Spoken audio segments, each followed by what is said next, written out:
नमस्कार, मैं रचना शर्मा चढ़ती कला टाइम टीवी देख रहे सभी दर्शकों का स्वागत करती हूं। आप देख रहे हैं हरियाणा न्यूज। समाचारों की शुरुआत से पहले एक नजर आज की मुख्य सुर्खियों पर।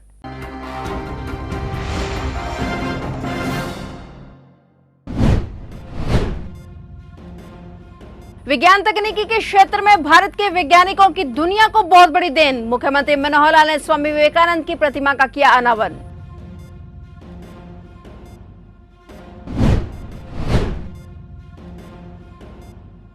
बजट से जुड़े हुए सभी स्टेक होल्डर्स के साथ कर रहे हैं प्री बजट बैठक। भर्ती प्रक्रिया पर भी बोले मुख्यमंत्री मनोहर लाल।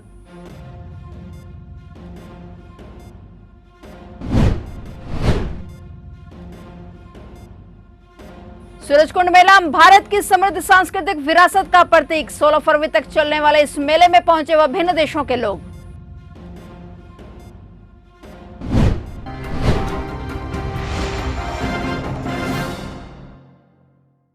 और अब समाचार विस्तार से।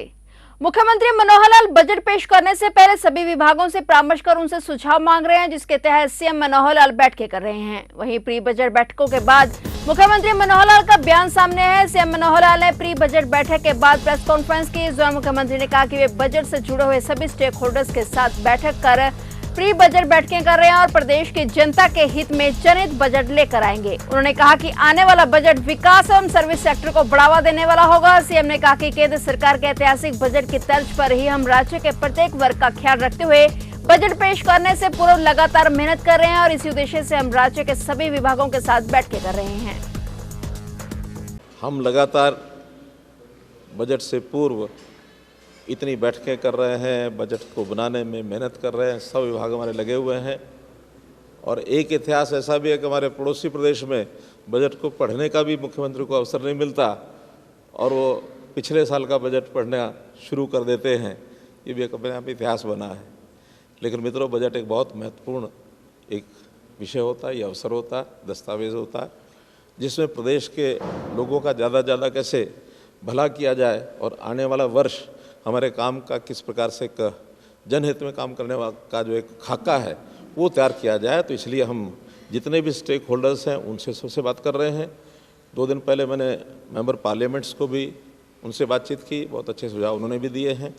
और अभी विभागों के अनुसार जो चर्चा हमारी चल रही है, आज ये दूसरी मीटिंग उसमें थी। पहले कुल 32 विभागों ने उस दिन अपना पार्टिसिपेट करके अपने अपने सुझाव दिए थे। आज 10 विभाग जो बचे थे उन्होंने भी अपने विषय बताए हैं।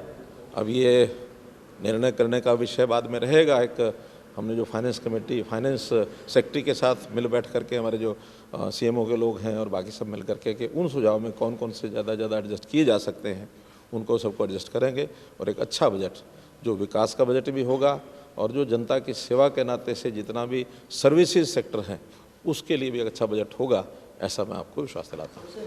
मुख्यमंत्री मनोहर लाल ने कहा कि विज्ञान के क्षेत्र में भारत के वैज्ञानिकों की दुनिया को बहुत बड़ी देन है। गणित के क्षेत्र में जीरो संख्या प्रणाली व पाई का मान दुनिया को हमारे गणितज्ञों ने दिया है। ऐसे भारत के 12 वैज्ञानिक हुए हैं जिनको विज्ञान के क्षेत्र में दुनिया के सर्वोच्च नोबेल पुरस्कार से नवाजा जा चुका है। मुख्यमंत्री मनोहर लाल ने आज शनिवार को चौधरी बंसीलाल विश्वविद्यालय में राष्ट्र निर्माण में वैज्ञानिकों की भूमिका विषय पर आयोजित 2 दिवसीय विज्ञान सम्मेलन के शुभारंभ समारोह में बतौर मुख्य अतिथि शिरकत की। इस दौरान मुख्यमंत्री ने करीब 5.5 लाख रुपए की लागत से विश्वविद्यालय परिसर में स्थापित की गई स्वामी विवेकानंद की आदमकद प्रतिमा का अनावरण किया। उन्होंने यहां पर 128 करोड़ रुपए की लागत से बनने वाले तीसरे शैक्षणिक भवन की आधारशिला रखी। मुख्यमंत्री ने यहां पर विद्यार्थियों द्वारा लगाई गई विज्ञान प्रदर्शनी और श्रीनिवास रामानुजन भवन का अवलोकन भी किया। इस दौरान विज्ञान सम्मेलन में जिले भर से आए विद्यार्थियों को सीएम मनोहर लाल ने संबोधित किया।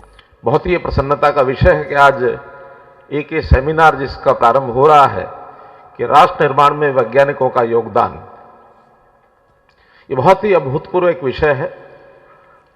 क्योंकि आज दुनिया विज्ञान के नए नए आविष्कार और नए नए जो उसके सफलतापूर्वक किए जाने वाले जितने प्रोजेक्ट्स हैं उसके ऊपर ही आगे बढ़ रही है। हम जानते हैं कि विज्ञान में वैसे तो दुनिया में बहुत लोगों का योगदान है, लेकिन अगर अपने अतीत को देखें तो हमारा अतीत वैज्ञानिकों से भरा पड़ा है। अगर दुनिया को विज्ञान की मूलभूत सैद्धांतिक बातें किसी ने दी हैं तो भारतवर्ष का वैज्ञानिक है जिन्होंने दी है। यानी अगर नाम लेना हो तो जैसे सेठ होमी भाभा, डॉक्टर जेसी बोस, जिनके नाम से आज एक भवन का उद्घाटन किया है, ऐसे गणित के ज्ञाता श्रीनिवास रामानुजन जी, शांति स्वरूप भटनागर जी, अभी हमारे जो भूतपूर्व राष्ट्रपति डॉक्टर एपीजे अब्दुल कलाम, उनका नाम भी बहुत महत्वपूर्ण नाम इस नाते से आता है। 12 भारतीय ऐसे हैं जिनको विज्ञान और प्रौद्योगिकी में उनके वैज्ञानिक और तकनीकी योगदान के लिए नोबेल पुरस्कार दिया गया। उनमें प्रमुख नाम या बताऊंगा तो सीवी रमन जी का प्रमुख नाम है। उनके प्रभाव से 1930 में और बायोकेमिस्ट हरगोविंद खुराना को प्रोटीन संश्लेषण में नियंत्रण करने के लिए नोबेल पुरस्कार उनको दिया गया। फरीदाबाद में 36वां अंतर्राष्ट्रीय सूरजकुंड क्राफ्ट मेला चल रहा है, जिसका इस बार का थीम उत्तर पूर्व पर आधारित है। 16 फरवरी तक चलने वाले इस मेले में जहां लोग पूर्वोत्तर के 8 राज्यों की संस्कृतियों और हस्तशिल्प कला एवं व्यंजनों का लुत्फ उठा रहे हैं, वहीं सूरजकुंड मेले में 45 देशों के देश विदेशी कलाकार और शिल्पकार पहुंचकर अपनी परंपरा, लोक कला और संस्कृति को पेश कर रहे हैं। सूरजकुंड में देशी और विदेशी कलाओं के कुंभ का सुमेल जहां उन्हें करीब से जानने का मौका दे रहा है, वहीं भारत में मौजूद अद्भुत और लुप्त हो रही कलाओं को बढ़ावा और प्रोत्साहन दे रहा है। अंतर्राष्ट्रीय सूरजकुंड हस्तशिल्प मेले में करीब 25 साल बाद पूर्वोत्तर राज्यों के व्यंजनों को चखने का मौका मिल रहा है। सूरजकुंड मेला भारत की समृद्ध सांस्कृतिक विरासत का प्रतीक है।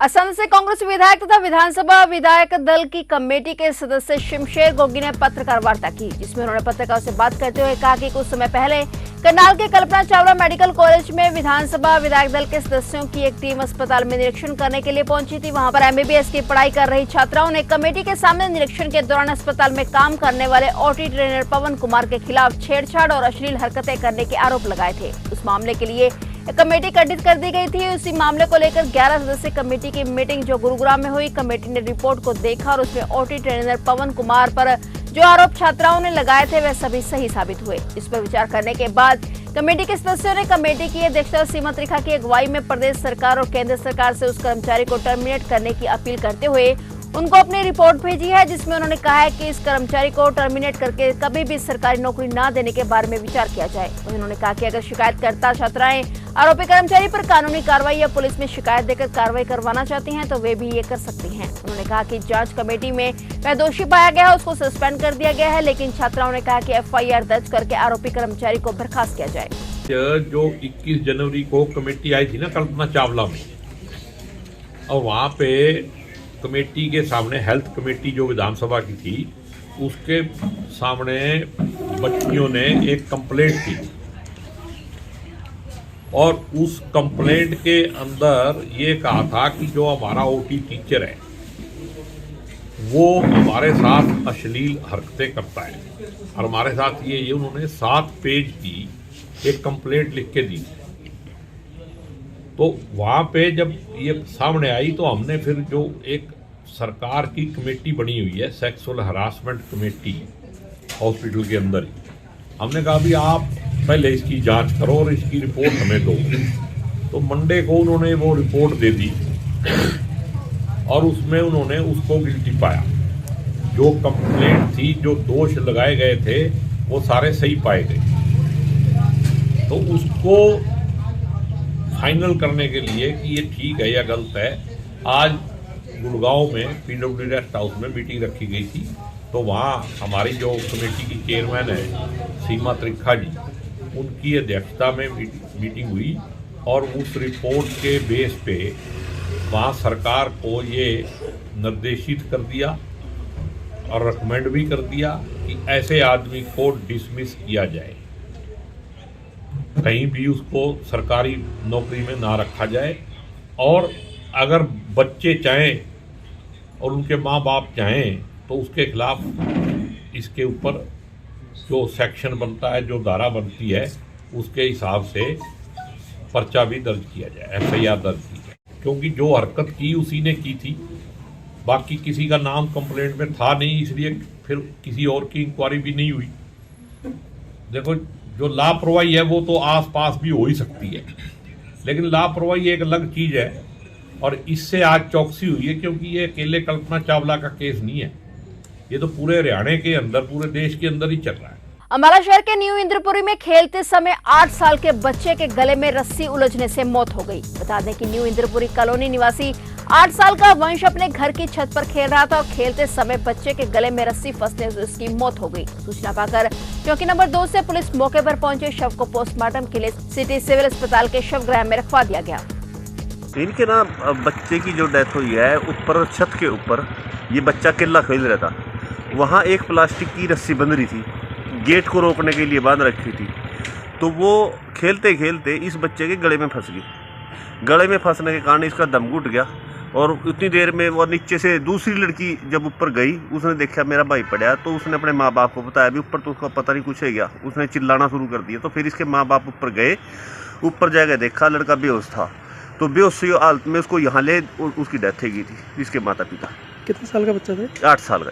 क्या नाम था? वंश। क्या कौन सी जगह की है घटना? हाँ जी, कौन सी जगह? ये गर्दन में।